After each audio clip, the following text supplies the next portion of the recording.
আমার নাম জয়া। আমার বয়স ৪৫ বছর। আমি মুম্বাই যে আমার শাশুড়ি এবং ছোট ছেলের সঙ্গে বাস করি। আমার স্বামী কিছু সময় আগে দুর্ঘটনায় মারা গেছে। জীবন চলার পথে আমি এক অদ্ভুত পরিস্থিতির মধ্যে পড়ে যাই, যা আমাকে নতুন সম্পর্কের একটি অদ্ভুত মোড়ে নিয়ে যায়। একদিন আমি এবং আমার শাশুড়ি একটি বিয়েতে গিয়েছিলাম। বিয়ের অনুষ্ঠানে ভিড় ছিল ব্যাপক, এবং সেখানে আমার পরিচয় হয় আমাদের গ্রামের প্রভাবশালী নেতা হরি প্রতাপ সিংয়ের সঙ্গে। আমি যখন সেখান গিয়েছিলাম তখন শাশুড়ি আমাকে ডাকলেন, অরে জয়া, শুন। আসো, আমি তোমাকে আমাদের ঠাকুর হরি প্রতাপ সিংয়ের সঙ্গে পরিচয় করিয়ে দিচ্ছি গু। যখন তিনি এলেন তখন আমি মাথায় পল্লু নিয়ে একটু সংকোচ নিয়ে তার পায়ে নমস্কার করলাম। তিনি আমাকে ভদ্রতার সঙ্গে দেখলেন। তার দৃষ্টি যেন আমার মুখ থেকে সরাসরি আমার কোমরের দিকে চলে গেল। শাশুড়ি আমাকে বললেন, দেখো, তাকে বলো তো তার বয়স কত। আমি কিছু বলার আগে তিনি নিজেই বললেন, এই তো, আমার বয়স ৮০ বছর, কিন্তু আমি কি ৮০-এর মতো দেখাচ্ছি? আমি মুচকি হাসলাম। সত্যি বলতে, হরি প্রতাপ সিং তার বয়সের তুলনায় অনেক তরুণ এবং শক্তিশালী ছিলেন। বিয়ের অনুষ্ঠান শেষ হয়ে যাওয়ার পর শাশুড়ি তাকে আমাদের বাড়িতে থাকার জন্য অনুরোধ করতে থাকলেন। ঠাকুর সাহেব, আপনি কিছুদিন আমাদের বাড়িতে থাকুন। এখানে শহরের কাজগুলি শেষে আমাদের সাথে কিছু সময় কাটান। হরি সাহেব অবশেষে রাজি হলেন এবং আমাদের বাড়িতে চলে এলেন। বাড়িতে ঢুকতেই তিনি আমাকে জিজ্ঞেস করলেন, জয়া, তোমার কি কোনো আপত্তি আছে? আমি হেসে বললাম, আপনি কি বলছেন ঠাকুর সাহেব? আমাদের খুশি হবে। এভাবে সময় কাটতে লাগল। জনপ্রিয় হরি সাহেব আমাদের বাড়ির একজন সদস্য হয়ে গেলেন। তিনি মাঝে মাঝে আমার সঙ্গে কথা বলতেন, কিন্তু তার দৃষ্টি প্রায়ই আমার দিকে স্থির হয়ে যেত, বিশেষত আমার কোমরের দিকে। একদিন আমি যখন আমার ছেলেকে স্কুল থেকে নিয়ে বাড়ি ফিরছিলাম, তখন দেখলাম হরি সাহেব ঘরে আগে থেকেই বসে আছেন। আমরা একে অপরের দিকে তাকালাম, এবং শাশুড়ির ইশারায় আমি আবার পল্লু মাথায় নিয়েছিলাম। তারপর আমি চা তৈরির জন্য রান্নাঘরে চলে গেলাম, কিন্তু মনে হচ্ছিল কেউ গভীরভাবে আমাকে পর্যবেক্ষণ করছিল। এরপর আমাদের বাড়িতে দিনগুলো কেটে গেল, এবং আমি বুঝতে পারলাম যে আমার জীবনে হরি প্রতাপ সিংয়ের উপস্থিতি আমাকে ভিন্ন এক অনুভূতিতে ভরিয়ে দিয়েছে। আমি তাদেরকে বললাম, অরে ঠাকুর সাহেব, আপনি কেন কষ্ট করছেন? আমাকে বলেছিলে তো আমি বানিয়ে দিতাম। ঠাকুর সাহেব হাসলেন এবং বললেন, জয়া, আমি তোমার কষ্ট করতে চাই না। আমার কাজ তো রাত জাগতে হয়। আমি তাদের আশ্বাস দিতে বললাম, এতে কোনো কষ্ট নেই ঠাকুর সাহেব, আর যদি শাশুড়িমা আপনাকে চা বানাতে দেখে তাহলে তো আমাকেই শাসন করবে। সেই সময় আচমকা আমার নজর ঠাকুর সাহেবের দিকে পড়ে। তিনি আমাকে গভীর চোখে দেখছিলেন। তার দৃষ্টি যেন আমার পল্লুর উপর অটক হয়ে গেল। ভীতির মধ্যে আমি তৎক্ষণাৎ মাথায় পল্লু টেনে নিলাম এবং চা তাদের সামনে রাখলাম। এরপরে থেকে আমি প্রতিদিন রাতে ঠাকুর সাহেবের জন্য চা বানানোর কর্মসূচি শুরু করে দিলাম। কিন্তু আমি অনুভব করলাম যে যখনই আমি তাদের কাছে যাই তারা আমাকে গভীর নজরে দেখেন। আমি মাথায় পল্লু রাখি, তবুও তাদের দৃষ্টির প্রাবল্য থেকে মুক্ত হতে পারি না।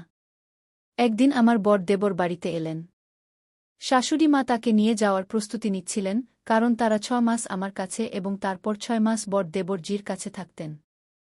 শাশুড়ি মা আমাকে বললেন, জয়া, ঠাকুর সাহেবের ভালো করে খেয়াল রেখো, তাদের কোনো ধরনের অসুবিধা যেন না হয়, আর হ্যাঁ, তাদের সামনে সবসময় মাথায় পল্লু নিয়ে যে যোগু। শাশুড়ি মা চলে যাওয়ার পর কিছুদিন সবকিছু স্বাভাবিকই ছিল। ঠাকুর সাহেব এবং আমার মধ্যে কথোপকথন বাড়তে লাগল। এক রাতে আমি তাদের ঘরে খাবার নিয়ে গেলাম। ঘরটি অন্ধকার ছিল। যেভাবে আমি ভিতরে গেলাম আমাকে অদ্ভুত এক অস্থিরতার অনুভূতি হল। আচমকাই খাবার আমার হাত থেকে পড়ে গেল। শব্দ শুনে ঠাকুর সাহেব লাইট জ্বালালেন। তিনি বললেন, সরি জয়া, আমার জন্য তোমার কাজ বিগড়ে গেল। আমি হাসি মুখে উত্তর দিলাম, কোনো ব্যাপার নেই, আমি পরিষ্কার করে দেবগু। আমি ভাবলাম, আসলে আমার সাথে কি হল? ঠাকুর সাহেব বললেন, জয়া, লাও, আমি নিজেই এটা পরিষ্কার করে দিচ্ছি। তখন আমি তৎক্ষণাৎ উত্তর দিলাম, না ঠাকুর সাহেব, আপনি আরাম করুন, আমি করে দিচ্ছি। এরপর আমি ঝুঁকে পড়লাম এবং মাটিতে পড়া খাবার পরিষ্কার করতে লাগলাম। আমি অনুভব করছিলাম যে ঠাকুর সাহেবের দৃষ্টি আমার পৃথিবীশীতল প্রতিটি কাজের প্রতি নিবিড় ছিল এবং আমি মাথায় পল্লু ঠিকভাবে রেখেছিলাম। যখন কাজ শেষ হল তখন আমি একটি নতুন প্লেট নিয়ে ঠাকুর সাহেবকে দিলাম। তারপর আমি নিজের ঘরে ফিরে এলাম। ঘরের আয়নায় দেখলাম আমার শাড়ির পল্লু একটু নিচে ছিল। আচমকাই মনে পড়ল যে এটি একই শাড়ি যা আমি সন্ধ্যায় আমার বন্ধুর বাড়িতে পরিধান করে গিয়েছিলাম, তবে বাড়ি ফিরে আসার সময় পল্লু ঠিক করতে ভুলে গিয়েছিলাম। ঠাকুর সাহেবের সামনে যাওয়ার এই অবস্থা দেখে আমাকে একটু অস্বস্তি লাগল। পরের সকাল যখন আমি নাস্তা নিয়ে ঠাকুর সাহেবের ঘরে পৌঁছালাম, তিনি তার পরিচিত ভঙ্গিতে বললেন, জয়াগু, একবার বাস আমাকে একটু সময় দাও। তুমি আমার মতোই কাছে আছো। আমার কথা বুঝো। এই কথা আমাকে হিলিয়ে দিয়েছে। প্রতিদিনের রাঁধুনিতে তাদের আসা, বিনা কথা বললেও কিছু না কিছু বলা, আর এখন এই সব বিষয়গুলো ধীরে ধীরে আমার কাছে পরিষ্কার হতে শুরু করেছে যে ঠাকুর সাহেবের দৃষ্টি শুধু আমার কাজের উপর নয়, বরং আমার উপরও। পরে একদিন তারা আমার জন্মদিনের কথা উল্লেখ করলেন। যখন আমি সন্তানের স্কুল থেকে ফিরলাম তখন দেখলাম বিছানায় একটি বাক্স রাখা আছে, যার উপরে লেখা ছিল, জয়া, তোমার জন্মদিনের অনেক শুভেচ্ছা। কি খুলে দেখলাম, সেখানে অনেক শাড়ি ছিল, প্রতিটি শাড়ি হালকা এবং সূক্ষ্ম। আমি বুঝে গেলাম এটা আমার জন্য নয়, বরং অন্য উদ্দেশ্যে। সন্ধ্যার দিকে ঠাকুর সাহেব হাসিমুখে বললেন, জয়া, গিফট পেলেন কিনা? কবে পড়বেন? আমি হাসির সঙ্গে উত্তর দিলাম, জি, কখনো পড়ব, কিন্তু ভিতরে আমি সতর্ক ছিলাম। সেই দিন আমার একটি বন্ধু এসেছিল এবং সে আমার সন্তানকে তার সঙ্গে নিয়ে গেল। রাতে বাড়িতে আমি আর ঠাকুর সাহেবই ছিলাম। চারদিকে একটা অদ্ভুত শান্তি ছিল। আমি দরজা এবং জানালা বন্ধ করে সবকিছু ঠিক করে নিলাম। ঘড়িতে রাত 9:30 বাজতে চলেছিল এবং পরিবেশ ধীরে ধীরে আরও গুরুতর হয়ে উঠছিল। যখন আমি আয়নায় আমার মুখ দেখলাম তখন নিজেকে একটু লজ্জিত মনে হল। খাবারের থালি সাজিয়ে আমি ধীরে ধীরে ঠাকুর সাহেবের ঘরের দিকে এগোলাম। মাথায় পল্লু আজও ঠিক আগের মতো ছিল। যখন আমি ঘরে প্রবেশ করলাম, ঠাকুর সাহেবের নজর কিছুক্ষণ ধরে আমার উপর স্থির ছিল। তারপর তিনি তার ঘরের দরজা আস্তে করে বন্ধ করে দিলেন এবং আমার হাত থেকে থালিটি নিয়ে পাশে একটি টেবিলে রাখলেন। পুরো বাড়ি অন্ধকার ছিল, শুধু একটি টেবিলের ল্যাম্পের হালকা আলো ঝলমল করছিল।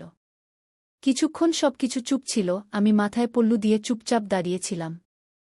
তখন ঠাকুর সাহেব দুই হাতে আমার কাঁধে ছুলেন এবং হাসি মুখে বললেন, জয়া, তুমি কত সুন্দর। আজ খুবই ভালো লাগছে গি। আমি এক পালকের মতো নিঃশব্দ হয়ে গেলাম, তারপর ধীরে ধীরে হাসতে হাসতে বললাম, ঠাকুর সাহেব, এই বয়সে আপনি এত শক্তিশালী দেখাচ্ছেন। কি আমি আপনাকে বাবা বলবো? তিনি হাসতে হাসতে বললেন, বিলকুল জয়া, তুমি আমাকে বাবা বলতে পারো। তাদের কি জানি ছিল না যে আমি তাদের শূন্য বাবার মতো দেখছিলাম। পরের দিন সকাল হলে বাড়ির সমস্ত জানালা বন্ধ ছিল। আমি ঠাকুর সাহেবকে নাস্তা দিলাম এবং স্নানের জন্য পানি প্রস্তুত করার খবর দিলাম। তিনি আমাকে দেখলেন এবং আমি ঘরটি থেকে বেরিয়ে এলাম। এমন করেই সময় চলে গেল এবং এভাবে 3 মাস কেটে গেল। পরে একদিন আমার শাশু মা ফিরে এলেন এবং ঠাকুর সাহেবের বিদায় হওয়ার সময় এসে গেল। কয়েকদিন পর আমি শাশুড়িমা এবং ঠাকুর সাহেবের কথা শুনলাম। শাশুড়িমা জিজ্ঞেস করলেন, ঠাকুর সাহেব, আপনার দিনগুলো কেমন কাটছে? আপনার কাজ সম্পন্ন হয়েছে? ঠাকুর সাহেব উত্তর দিলেন, হ্যাঁ বিগি, যা আপনার বলা ছিল সবই সম্পন্ন হয়েছে। জয়ার যা প্রয়োজন ছিল তাকে সেগুলোও মিলে গেছে। কি এই কথা শুনে আমি অবাক হয়ে গেলাম। এর মানে ছিল যে শাশুড়িমা এবং ঠাকুর সাহেব আগে থেকে কিছু পরিকল্পনা করে রেখেছিলেন। পরে কিছু বছর পরে ঠাকুর সাহেবের মৃত্যু হয়ে যায়। চলে যাওয়ার সময় তিনি তার সম্পত্তির একটি অংশ আমার নামে লিখে দেন, যেন তিনি আমাকে তার কন্যা হিসেবে মনে করেছেন। এভাবেই ছিল ঠাকুর সাহেব এবং আমার গল্প। তো বন্ধুরা, কেমন লাগল আপনাদের এই গল্প? আপনার মতামত মন্তব্যে জানাতে ভুলবেন না। যদি এই গল্পটি আপনার হৃদয়ে স্পর্শ করেছে তাহলে এটি লাইক করুন এবং আপনার বন্ধুদের সঙ্গে শেয়ার করুন। আগামীতে আরও এমনই রোমাঞ্চকর গল্প শুনতে চাইলে আমাদের চ্যানেলে সাবস্ক্রাইব করুন এবং বেল আইকন চাপতে ভুলবেন না।